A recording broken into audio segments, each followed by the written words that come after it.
پاکستان اور world Liberty financial کے درمیان ڈیجیٹل ادائیگیوں سے متعلق معاہدہ۔ وزیر خزانہ محمد اورنگزیب اور ورلڈ لبرٹی فائنینشل کے چیف ایگزیکٹو آفیسر زیکری وٹکوف نے مفاہمتی یادداشت پر دستخط کیے۔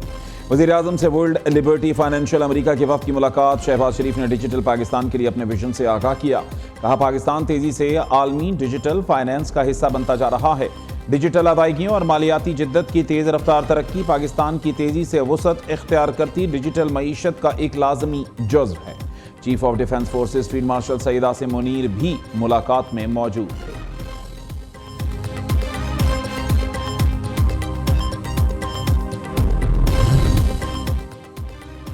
قومی ایئر لائن کی نجکاری سے قومی خزانے پر بوجھ کم ہوگا۔ پی آئی اے کی نجکاری 2 سال کی سخت محنت کے بعد ممکن ہوئی۔ معیشت کی بنیادوں کو مضبوط بنانا ضروری ہے۔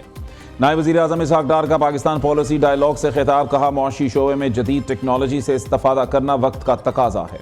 توانائی میں گردشی قرضے کے مسئلے کے حل کے لیے اقدامات جاری ہیں۔ وزیر اعظم کی قیادت میں معاشی اصلاحات کے ایجنڈے پر گامزن ہے۔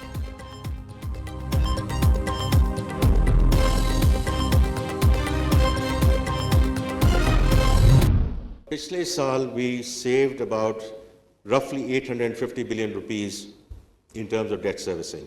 And this year, if all inshallah goes well, we will be below our budget almost by the same amount. جتنی آپ ڈیوٹیز بڑھاتے جائیں اور جتنا اس میں آتا جائے یہ تو لاس ہے، لیکن اگر ہم نے کسی طرح اس کو آگے لے کر جانا ہے اور اس ٹیرف کو ریشنلائز کرنا ہے تاکہ اس ملک میں جو protection has been given to the industry for the longest time and therefore they have not been competitive to move towards export orientation, we had to start from somewhere. یہ سچ ہے کچھ firms ملک سے جا رہی ہیں، ہمیں تسلیم کرنا چاہیے۔ ٹیکس اور انرجی کی قیمت زیادہ ہے، ڈیوٹیز کو معقول بنانا اور کاروباری لاگت کم کرنا ہوگی۔ سرکاری اداروں میں ہر سال 1000 ارب روپے ضائع ہو رہے ہیں۔ وفاقی وزیر خزانہ محمد اورنگزیب کا پاکستان پالیسی ڈائیلاگ سے خطاب۔ کہا گزشتہ سال 38 ارب ڈالر کے ترسیلات زر موصول ہوئے، رواں سال 41 ارب ڈالر کی ترسیلات زر آنے کی توقع ہے۔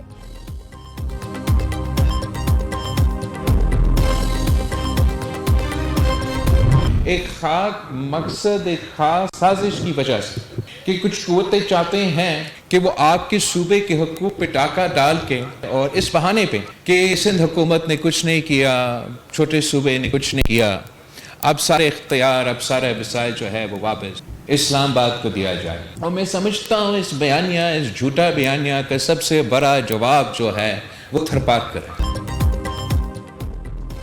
سازش کے تحت مہم چلائی جاتی ہے کہ سندھ نے کوئی کام نہیں کیا۔ کچھ قوتیں 18ویں ترمیم کے تحت دیے گئے اختیارات واپس لینا چاہتی ہیں۔ تھرپارکر میں اتنا کوئلہ ہے جتنا سعودی عرب میں تیل۔ جھوٹے بیانیے کا سب سے بڑا جواب تھرپارکر ہے۔ چیئرمین پیپلز پارٹی بلاول بھٹو کا تھر میں تقریب سے خطاب۔ کہا کچھ لوگ سندھ کے حقوق اور وسائل پر ڈاکہ ڈالنا چاہتے ہیں، صوبے کے کردار کشی کی جاتی ہے۔ تھرپارکر سے پیدا ہونے والی بجلی کا فائدہ فیصل آباد کو بھی ہوتا ہے۔ پیپلز پارٹی کی حکومت غریب دوست ہے، ہم عوام کے مفاد کو ہمیشہ مقدم رکھتے ہیں۔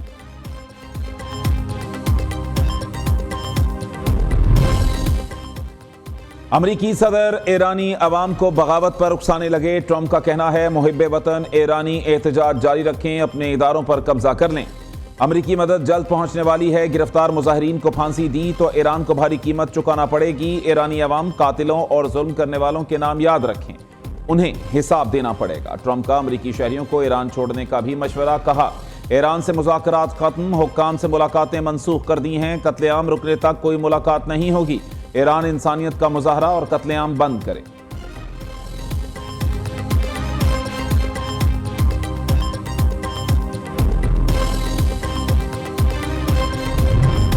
ایرانی عوام کے اصل قاتل امریکی صدر اور اسرائیلی وزیر اعظم ہیں۔ ایرانی قومی سلامتی کونسل کے سربراہ کا ٹرمپ کو منہ توڑ جواب۔ علی لاریجانی نے اقوام متحدہ کی سلامتی کونسل کو احتجاجی خط لکھ دیا۔ کہا ٹرمپ ایران کے عوام کو تشدد پر اکسا رہے ہیں، ایران کی سلامتی کو خطرے میں ڈالنے کے ذمہ دار امریکی صدر ہیں۔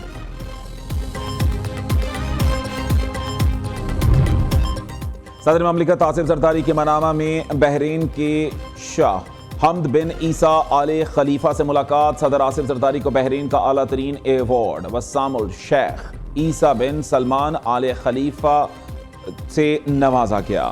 دونوں رہنماؤں کے درمیان دو طرفہ تعلقات کے فروغ پر اتفاق، پاکستان اور بحرین کے برادرانہ تعلقات کو نئی جہت دینے کا عزم، دفاع اور سلامتی کے شعبوں میں تعاون پاک بحرین تعلقات کا اہم ستون قرار، صدر مملکت کی بحرینی سرمایہ کاروں کو پاکستان میں سرمایہ کاری کی دعوت، صدر آصف زرداری کو کیسر القذیبہ آمد پر گارڈ آف آنر پیش کیا گیا۔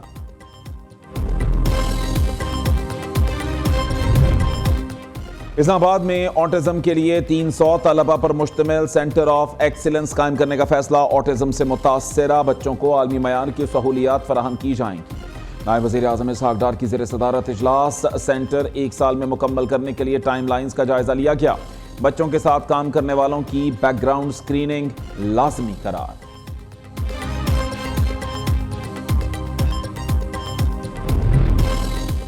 اختیارات کی منتقلی سیاسی نعرہ نہیں، آئینی ذمہ داری ہے، مضبوط مقامی حکومتیں جمہوریت کی اصل بنیاد ہیں، عالمی معیار کی تعلیم تک رسائی نوجوان نسل کا بنیادی حق ہے، عالمی تعلیمی تعاون پاکستان کو مسابقت کے قابل بنا رہا ہے۔ قائم مقام صدر اور چیئرمین سینٹ یوسف رضا گیلانی کا اسلام آباد میں تقریب سے خطاب، وفاقی وزیر اطلاعات عطا تارڑ نے کہا تعلیمی تعلق وقت کے ساتھ مزید مضبوط اور فروغ پا رہا ہے، یونیورسٹی آف لندن نے پاکستان میں تعلیم کے فروغ کے لیے بہترین کام کیا۔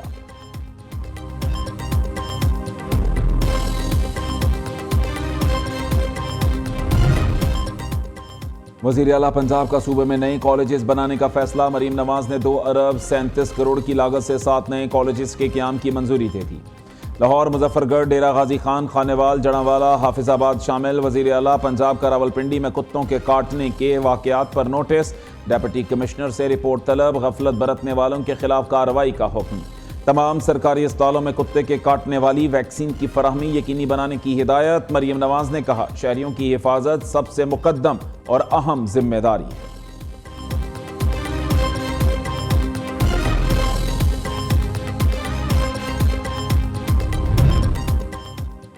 امریکی بزنس لیڈرز نے پنجاب حکومت کے اقدامات کو مثالی قرار دیا، سینئر صوبائی وزیر مریم اورنگزیب کی زیر صدارت چائلڈ لیبر کے خاتمے پر اجلاس، صحت، تعلیم، ماحولیات، زراعت، انڈسٹری، چائلڈ لیبر کے خاتمے پر تبادلہ خیال، امریکی بزنس لیڈرز کو وزیر اعلیٰ مریم نواز کے ویژن پر جامع بریفنگ دی۔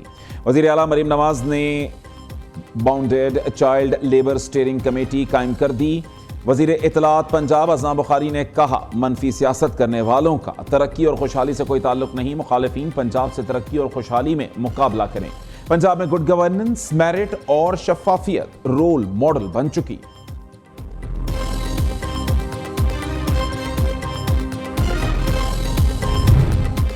بسنت پر لاہوریوں کے ڈبل مزے، پتنگیں اڑائیں یا رکشوں پر مفت سفر کریں۔ بسنت کے موقع پر عوام کے لیے پبلک ٹرانسپورٹ کے ساتھ رکشے بھی فری چلیں گے۔ بسنت کے 3 دن رکشہ ہو یا بس، عوام کو کرایہ نہیں دینا پڑے گا۔ بسنت پر شہر میں 10,000 مفت رکشے سڑکوں پر اتارنے کا فیصلہ کر لیا گیا۔ چیف جسٹس یحییٰ آفریدی کی زیر صدارت جوڈیشل کمیشن اجلاس، پشاور ہائی کورٹ کے جسٹس فرخ جمشید، جسٹس انعام اللہ، جسٹس صبغت اللہ، جسٹس اورنگزیب کو 6 ماہ کی توسیع دے دی گئی۔ 3 ایڈیشنل ججز کی مستقل تعیناتی کی منظوری دی۔ Justice Tariq Afridi, justice Abdul Fayyaz, justice Salahuddin کو مستقل کرنے کی سفارش، justice Sadiq Ali, justice Mudassir Amir, justice Qazi Jawad احسان اللہ کو بھی مستقل کرنے کی سفارش کر دی گئی۔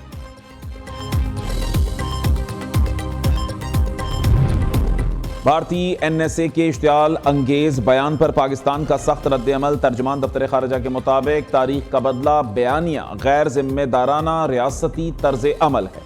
نفرت انگیز بیانات ذمہ دار سفارتکاری کا متبادل نہیں، بھارت میں نفرت پھیلانے والوں کی زبان حیران کن نہیں، خیالی تاریخی رنجشیں علاقائی امن کے لیے خطرہ ہیں۔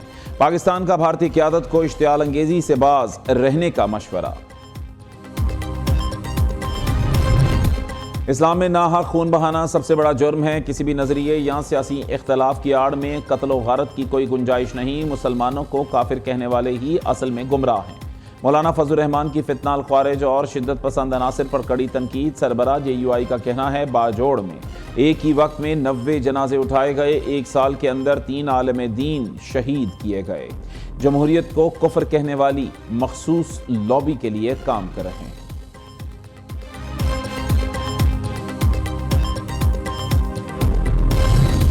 قومی امن کمیٹی خیبر پختونخوا میں دہشت گردی کے خلاف متحرک کمیٹی ممبران کی گورنر ہاؤس پشاور آمد. فیصل کریم کنڈی سے ملاقات. گورنر نے پیغام امن کمیٹی کو قیام امن کے لیے خوشائند قرار دیا. حافظ طاہر اشرفی نے کہا ہمارے پاس 15,000 علماء کے دستخط شدہ فتوے موجود ہیں. پاکستان کے علماء و مشائخ دہشت گردی کے خلاف کارروائی کے لیے متفق.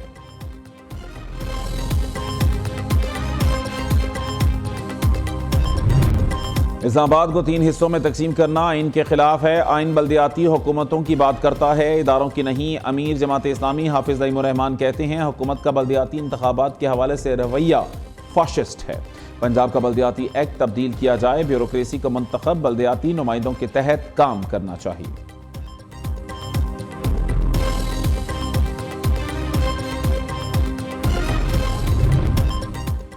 پی سی بی کی جنوری کے آخر میں آسٹریلیا کے دورہ پاکستان کی تصدیق. 3 T20 میچز کی تاریخیں بھی سامنے آ گئیں. تینوں میچز قذافی اسٹیڈیم لاہور میں کھیلے جائیں گے. سیریز کا آغاز 29 جنوری سے ہوگا.